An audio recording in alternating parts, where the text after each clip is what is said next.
This is Florida Natural Farming at Frog Valley Tropical Fruit Farm, Vero Beach, Florida, and I'm Eric. And I like to talk about organic growing, natural growing methods. And I collect these rare aroids that I started collecting to plant in our orchard floor. And so I was just looking at this new leaf on this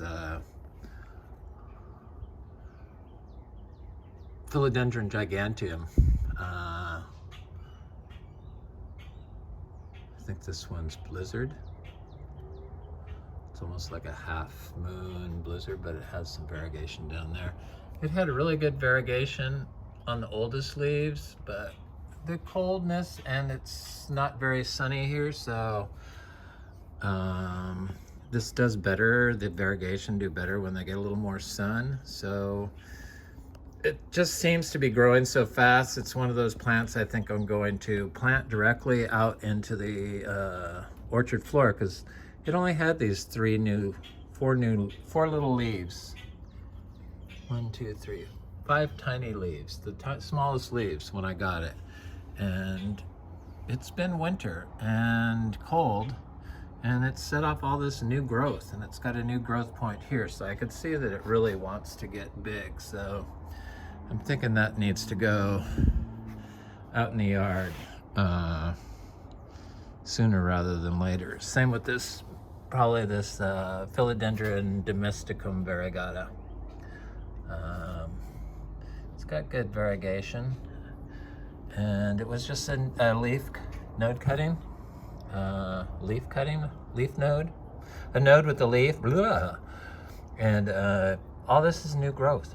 So people say they had trouble with the Philodendron Burle Marx variegata, but this was just a stick like this big. That's what it looked like when I got it, the green part there, so like an inch long. And it grew this little tiny leaf. It started out like smaller than that and started getting bigger and bigger and bigger, and then it sent out this variegated leaf, and it's got a new leaf coming out that looks very variegated. So I'm excited about that. That seems to be an easy one, and I started it in winter here outside. Didn't seem to mind the 31 degrees we had there in the window. Look at this Philodendron Lynamii. Look at how beautiful that is. The new leaves, really a pretty plant.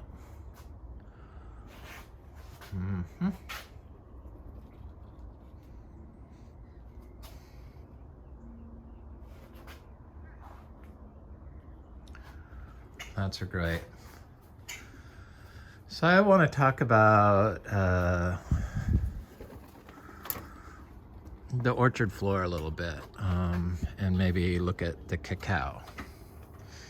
What the cacao, our dry farmed Theobroma cacao, you know, what they make chocolate out of, looks like before the rainy season really starts.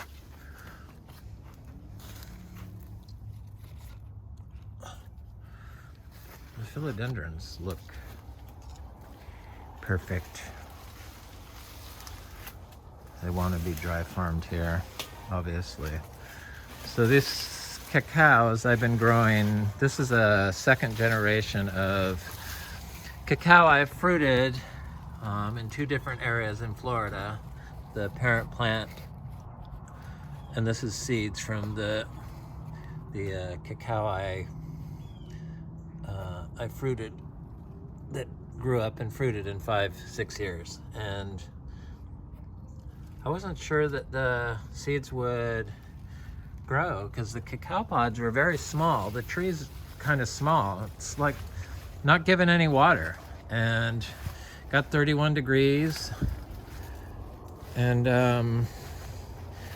I wanted to test growing those in the pot to see if they would grow without being watered. Because we start it all in our biodynamic compost we make. It's a fungally dominant compost that has multiple mushrooms that grow in it, made from pine shavings and cow manure, zebu manure, urine, and hay, all organic certifiable products. So the source of the wood chips are the pine shavings. They're pine shavings and straw and urine probably, and some spit. So we grow perennial crops here and trees. That's where it's a tropical fruit farm that we grow tree crops. And so everything, all of our space, except for our utilitarian areas, the areas we walk on, where the house is, the mowed path, are part of our growing area. And that's why the weeds come right up to the edge of the paths. There are people that just grow vegetables for income or annuals, and they will mow all the area on the other side of the fence from their cows, and they're fine with it.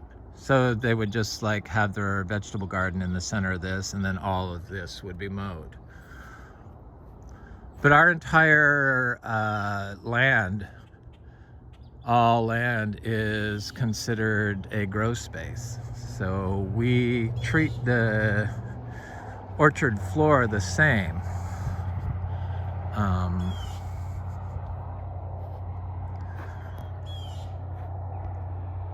On every spot except for the areas we need to walk on, or where we have the pool, or you get the grift.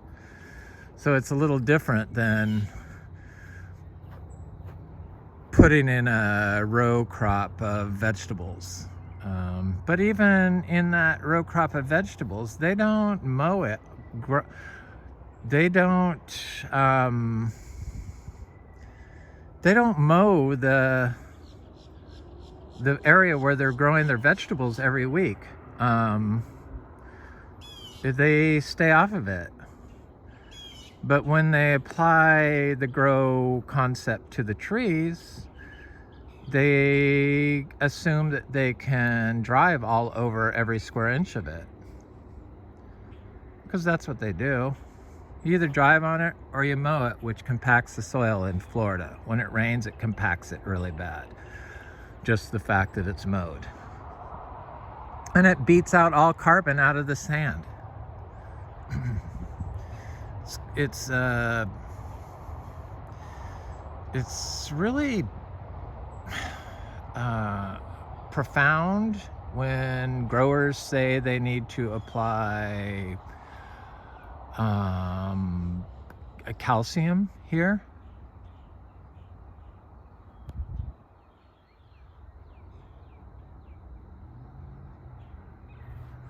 That just says to me that they are not cycling, the water cycle is not working correctly, and they're not able to uptake the calcium carbonate soil solution that is created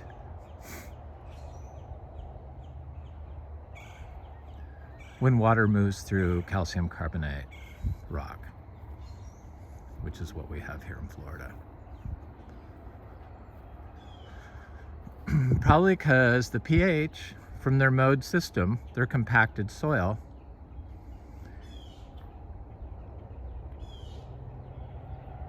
doesn't absorb nutrients like calcium.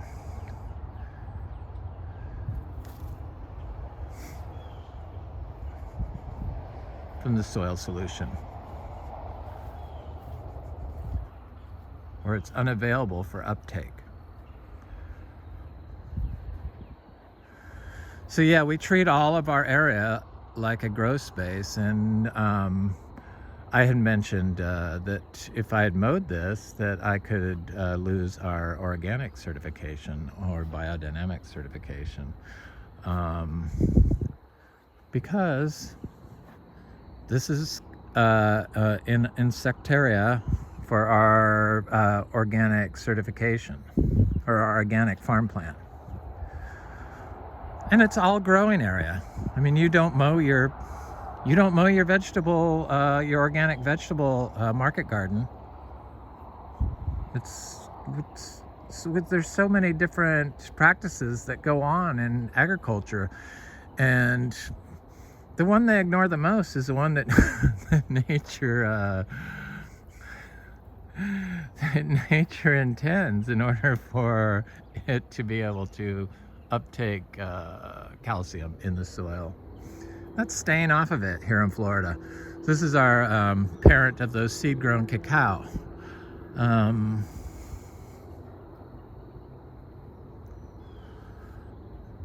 So it started flowering at 5 years from seed. It's non-watered, dry-farmed cacao in Florida outside with zero protection. Second generation we started of trees that I've fruited.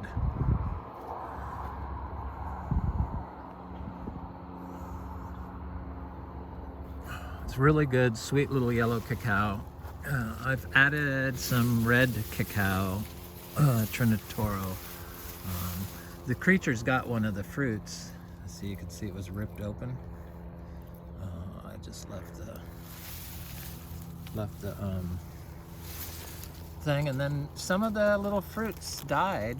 I mean, this during the drought period, but it was able to carry 5 fruits to maturity in 6 years, dry farmed. And I know the parent tree of this, which is also dry farmed, but in Brevard County, southern Brevard County, north of us. And the trees are 20 feet tall and covered in fruit. Hundreds of fruit, it looked like.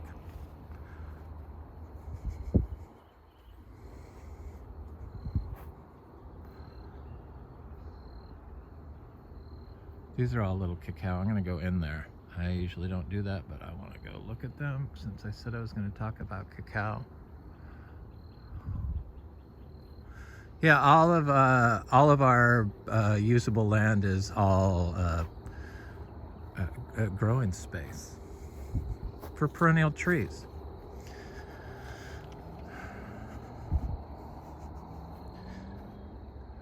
So I had Paul here doing from Fruitful Trees, and I'm I have a little path here. You can't see it, but I have a path there, and I take it, and I'm very strict about where I walk, and I try not to walk. Sometimes, like I do now, or when there's fruit on the tree, I will make an exception just to get the fruit and then get out of there. But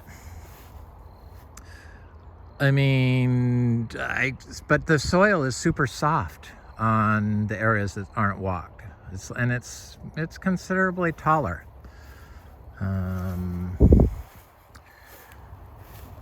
Because, I mean, it's just common sense to me. But I spent lots of times in forests as a child, redwood forests in Northern California. And the forest floor is soft, not compacted. Here's a Garcinia dulcis. Looks like it's getting some new leaves. Here's a cacao. It's got new leaves coming out on it. Those are new leaves. This was kind of one of the last ones to start getting new leaves. They shed their old leaves by the end of winter and then get new leaves. And this is like a year and a few months now.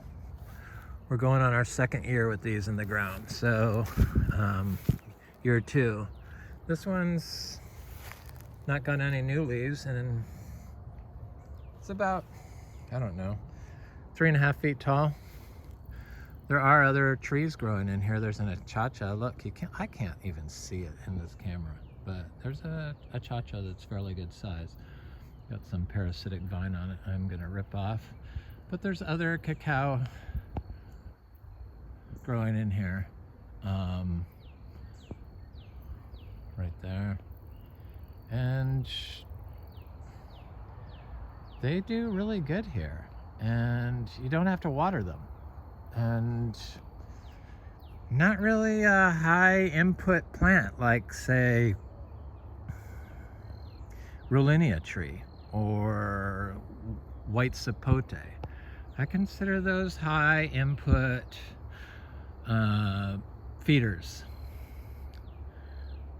Probably the Juicy Pearl Star Apple is kind of like that. But the cacao, it just wants a little bit of food, a little bit of manure.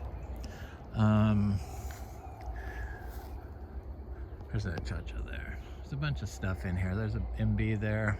I should go check that, but I have a little path I take to that.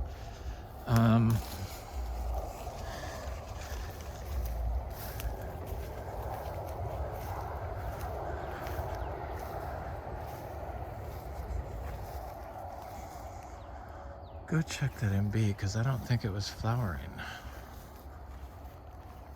What I've discovered about the MB, I don't have huge experience, but I got experience with like 7 trees, MB trees. Because the ones that flower later seem to be the more likely to be female. At least that's been my experience so far. I've got a bunch of other seeds planted, so hopefully that experience will get better, but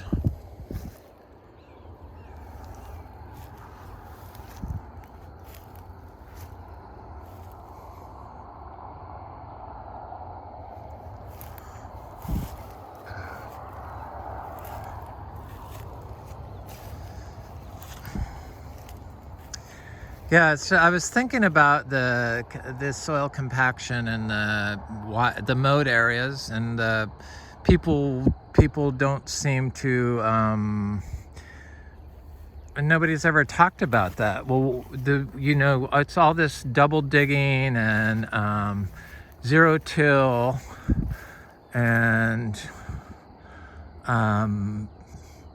pretty much making fluffy garden beds for their vegetables, but when it comes to the trees,